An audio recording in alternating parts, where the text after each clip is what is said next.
Tatlong katao ang nasawi habang 14 na iba pa ang sugatan matapos araruhin ng isang 10-wheeler delivery truck ng isang cargo forwarding company ang 6 na sasakyan sa Barangay Pag-asa, Dumalinaw, Zamboanga del Sur, umaga noong Sabado de Gloria, Abril 19. Kinilala ng Dumalinaw Municipal Police Station at Zamboanga del Sur Police Provincial Office ang mga nasawi na sina Edgar, 50 anyos na driver ng isang pickup truck, isang Lolita Librea, 76 na taong gulang na pasahero ng tricycle at isang Rene Segan, 50 taong gulang na dispatcher ng isang pampasaherong sasakyan.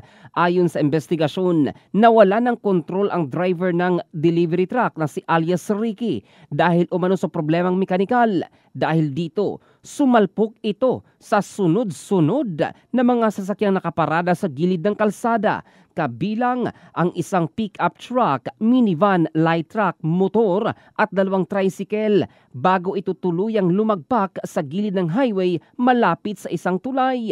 Naisugod agad sa ospital ang mga sugatang biktima, kabilang ang isang batang mag-aaral na nasa kritikal ang kondisyon. Agad namang sumuko sa mga otoridad ang driver ng delivery truck at nasa kustodiya na ng pulisya habang nagpapatuloy ang investigasyon sa insidente.